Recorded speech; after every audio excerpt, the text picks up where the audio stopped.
ರಾಜ್ಯದಲ್ಲಿ ಸಿಎಂ ಸಿದ್ದರಾಮಯ್ಯನವರು ಅಹಿಂದ ನಾಯಕನಾಗಿ ಗುರುತಿಸಿಕೊಂಡಿದ್ದಾರೆ. ಜೊತೆಗೆ ಸಿದ್ದರಾಮಯ್ಯನವರ ಬೆನ್ನೆಲುಬಾಗಿದ್ದು ಕೂಡ ಅಹಿಂದ ನಾಯಕರೇ. ಅಹಿಂದ ಓಟ್ಗಳು ಕಾಂಗ್ರೆಸ್ನಲ್ಲಿ ಈ ಕ್ಷಣಕ್ಕೂ ಇದೆ ಅಂದ್ರೆ ಅದಕ್ಕೆ ಸಿದ್ದರಾಮಯ್ಯನವರೇ ಕಾರಣ ಅನ್ನುವಂಥ ಮಾತುಗಳು ಕೂಡ ಕೇಳೋದಕ್ಕೆ ಸಿಗುತ್ತೆ.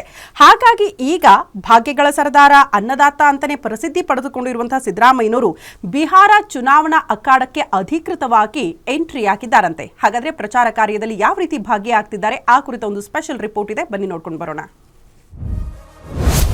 ಬಿಹಾರದಲ್ಲೂ ಮುಖ್ಯಮಂತ್ರಿ ಸಿದ್ದರಾಮಯ್ಯ ಗತ್ತು. ನಿತೀಶ್ ಕುಮಾರ್ ಅಖಾಡಕ್ಕೆ ಟಗರು ಖಡಕ್ ಎಂಟ್ರಿ.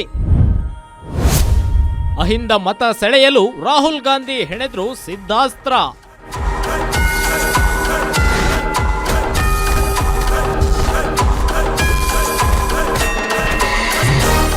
ದೇಶದಲ್ಲಿ ಭಾರೀ ಜೋರಾಗಿ ಸದ್ದು ಮಾಡ್ತಾ ಇರೋ ಬಿಹಾರ ಚುನಾವಣಾ ಅಖಾಡಕ್ಕೆ ಸಿಎಂ ಸಿದ್ದರಾಮಯ್ಯ ಎಂಟ್ರಿ ಆಗ್ತಿದೆ.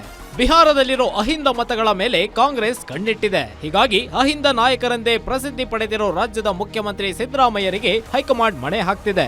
ಅದರಲ್ಲೂ ರಾಜ್ಯದಲ್ಲಿ ನಡೆದ ಕಾಂಗ್ರೆಸ್ನ ವೋಟ್ ಚೋರ್ ಹೋರಾಟ ಕೇಂದ್ರ ಬಿಜೆಪಿ ನಾಯಕರ ನಿದ್ದೆಗೆಡಿಸಿತ್ತು. ಬೆಂಗಳೂರಿನ ಫ್ರೀಡಂ ಪಾರ್ಕ್ನಲ್ಲಿ ನಡೆದ ಬೃಹತ್ ಹೋರಾಟದ ಮಾದರಿಯಲ್ಲಿಯೇ ಕಾಂಗ್ರೆಸ್ ಪಾಟ್ನಾದಲ್ಲಿ ಹೋರಾಟಕ್ಕೆ ಕರೆ ನೀಡಿದೆ. ಇಂದು ನಡೆಯಲಿರುವ ಈ ಹೋರಾಟಕ್ಕೆ ಬರುವಂತೆ ಸಿಎಂ ಸಿದ್ದರಾಮಯ್ಯರಿಗೆ ಖುದ್ದು ರಾಹುಲ್ ಗಾಂಧಿಯವರೇ ಆಹ್ವಾನ ನೀಡಿದ್ದಾರೆ.